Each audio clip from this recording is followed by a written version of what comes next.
இலங்கையில இந்த இடத்துக்கு வந்தீங்கன்னா நீங்க சுவையான சூறை மீன்களை வாங்கி கொள்ளலாம். சிங்கள தேசத்திலே கம்பீரமாக தோற்றமளிக்கின்ற இந்த சிவன் கோயிலை பற்றி உங்களுக்கு தெரியுமா? சிங்கக்கொடி பறந்து கொண்டு இருக்கின்ற இந்த போர்த்துகேயரால் உருவாக்கப்பட்ட இடத்தை பற்றி தெரியுமா? இந்த சுற்றுலா தலத்துக்கு ஏன் அதிகமான இளைஞர் யுவதிகள் வருகின்றார்கள்? இலங்கைக்கு மிகவும் அதிர்ஷ்டமான மிகவும் ஒரு அழகான கிரிக்கெட் ஸ்டேடியம் இங்கே தான் அமைந்துள்ளது. வணக்கம். இந்த காணொலியில் நாங்கள் என்னென்னா காலி கோட்டை அதை சுற்றியுள்ள சில இடங்கள் அதுகளை தான் பார்க்க போகிறோம். இந்த வீடியோவை முழுமையாக பாருங்கள். என்னோட யூடியூப் சேனலை சப்ஸ்கிரைப் பண்ணி சப்போர்ட் பண்ணுங்கள். வாங்க வீடியோக்குள்ளே போகலாம்.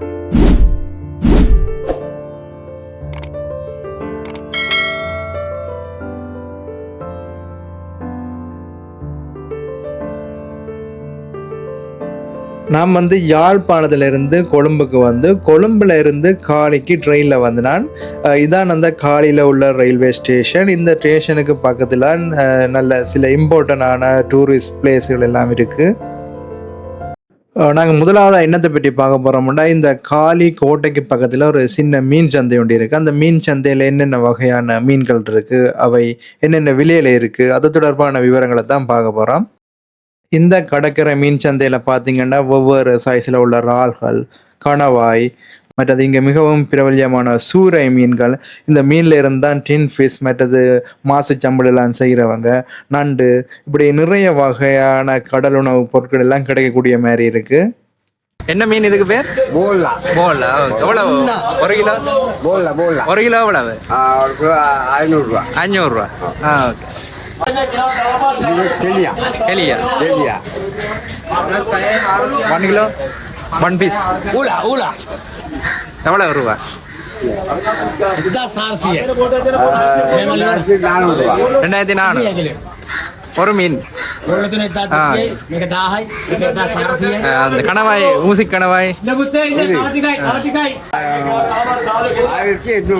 ஒரு கிலோ. அது ஒக்டோபஸ்.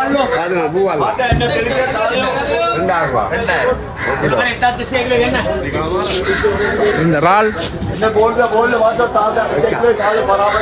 எவ்வளவு?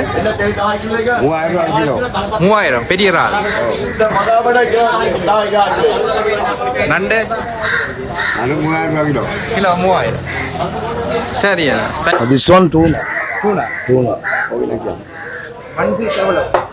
1 kilo 1600 rupees.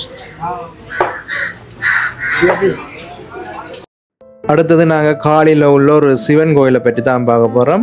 இந்த கோயில் காலி ரயில்வே ஸ்டேஷன்ல இருந்து ஒரு 100 மீட்டர் தூரத்தில் இருக்குது.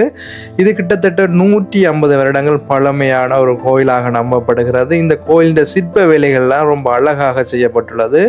இங்கே அந்த மூலஸ்தானத்தில் சிவலிங்கம், ஒரு சிவலிங்கத்தை காணக்கூடிய மாதிரி இருக்குது. நிறைய அந்த இடங்களில் அந்த விக்கிரகங்கள் இங்கே இன்னும் பிரதிஷ்டை செய்யப்படவில்லை. மற்றது இந்த கோயிலில் 9 நவக்கிரகங்களும் அமைக்கப்பட்டுள்ளது. இந்த கோயிலோட உட்புறத்தில் ஃபோட்டோக்கள், வீடியோக்கள் எடுக்கிறது முற்றாக தடை செய்யப்பட்டுள்ளது. அதால் இந்த கோயிலை என்னால் முழுமையாக சுற்றி காட்ட முடியவில்லை. மற்றது இங்கே குறிப்பிட்டு சொல்ல வேண்டிய இன்னொரு விடயம் என்னென்னா, இந்த கோயிலில் வழிபடுற மக்கள் பெரும்பாலும் பௌத்த சிங்கள மக்களாக தான் இருக்கின்றார்கள். எங்களோட இந்துக்களோட எண்ணிக்கை சரியான குறைவாக தான் இருக்குது. அடுத்ததாக நாங்கள் காலி கோட்டையை தான் சுற்றி பார்க்க போகிறோம். இப்போ நான் எங்கே நிற்கிறேன்டா, காலி கோட்டையெல்லாம் நிற்கிறேன். காலி கோட்டைக்கு உள் நுழைஞ்ச உடனேயே இந்த அம்புக்குறியில் காட்டின மாதிரி இந்த திசையால் போய் இந்த முதலாவது இந்த ஆரம்பத்தில் இருக்கிற தடுப்பு சுவருக்கு மேலே ஏறினோம்னா சூரிய காவலரன் என்ற பகுதிக்கு போகலாம். அந்த பாதையால் இந்த படிக்கட்டால் ஏறினோம்னா நாங்கள் இப்போ எங்கே நிற்கிறோம்னா இந்த மேப்பில் அந்த இடத்த தெளிவாக பார்க்கலாம். இது காலி கோட்டைன்ற படம். அதில் பார்த்தீங்கன்னா நாங்கள் இவ்விடத்தடிலாம் இப்போ நிற்கிறோம். அந்த இடத்துல பார்த்தீங்கன்னா ஒரு பீரங்கி ஒன்று இருக்குது. இந்த முன் சுவருக்கு முன்னுக்கு தான் பார்த்தீங்கன்னா இலங்கைக்கு மிகவும் ராசியான பல வெற்றிகளை பெற்றுத்தந்த இலங்கை கிரிக்கெட் காலி ஸ்டேடியம் அமைந்துள்ளது.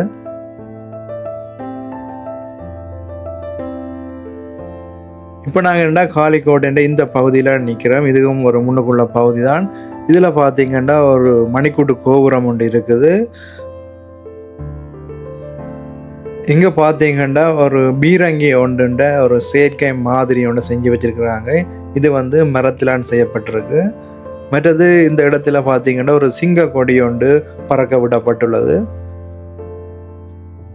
இந்த கோட்டையை சுற்றி வந்து தடுப்பு அரண் இருக்கு. இந்த தடுப்பு அரணால நடந்து சென்று நாங்கள் இந்த கோட்டையை அப்படியே முழுவதுமாக சுற்றி பார்க்கலாம். இப்போ நாங்கள் இந்த கோட்டையின் பின்பகுதியிலாம் நிற்கிறோம். இந்த பின்பகுதியிலே அதிகமாக பார்த்தீங்கன்னா இளைஞர் ஜோதிகளை காணக்கூடியதாக உள்ளது.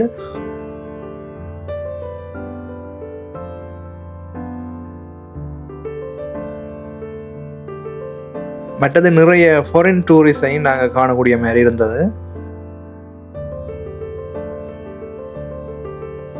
இந்த கோட்டையின் பின்பகுதியில் பார்த்தீங்கன்னா இந்த தடுப்பு சுவரில் ஒரு படிக்கட்டு மாதிரி ஒரு அமைப்பு செய்யப்பட்டுள்ளது. இதால் நாங்கள் இறங்கி போனோம்னா அந்த காலி கடற்கரைக்கு நாங்கள் போகலாம். அது வந்து ஒரு பீச் மாதிரி. இதில் நாங்கள் வந்து குளிக்கலாம். அப்படியே நிறைய பேர் குளிக்கிறத பார்க்கக்கூடிய மாதிரி இருந்துச்சு.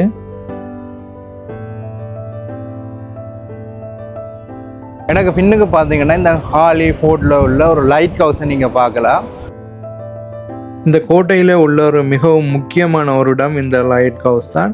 இது வந்து 1938ஆம் ஆண்டு கட்டப்பட்டுள்ளது. இந்த லைட் ஹவுஸுக்கு பக்கத்தில் பார்த்தீங்கன்னா முஸ்லீம்களோட வழிபாட்டிடமான ஒரு மசூதி ஒன்றையும் காணக்கூடிய மாதிரி உள்ளது. அந்த லைட் ஹவுஸுக்கு பக்கத்தில் படிகள் மாதிரி இருக்குது. அதால் நாங்கள் இறங்கி வந்தோம்னா இந்த பீச்சுக்கு நாங்கள் வரலாம். இதில் பார்த்தீங்கன்னா ஒரு பீச் ஒன்று இருக்குது.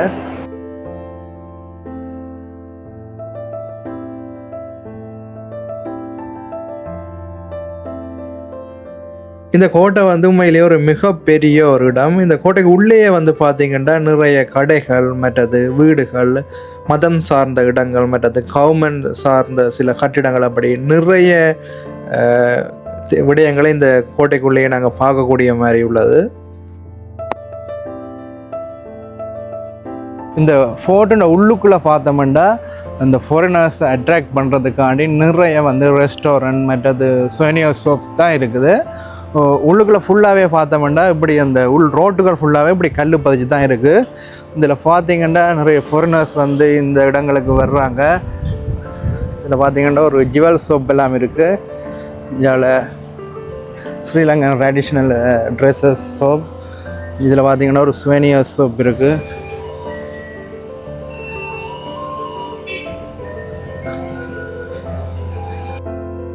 இந்த வீடியோ பிடிச்சிருந்தா லைக் பண்ணுங்கள், ஷேர் பண்ணுங்கள். மற்ற என்னோட யூடியூப் சேனலை சப்ஸ்கிரைப் பண்ணாட்டி சப்ஸ்கிரைப் பண்ணுங்கள்.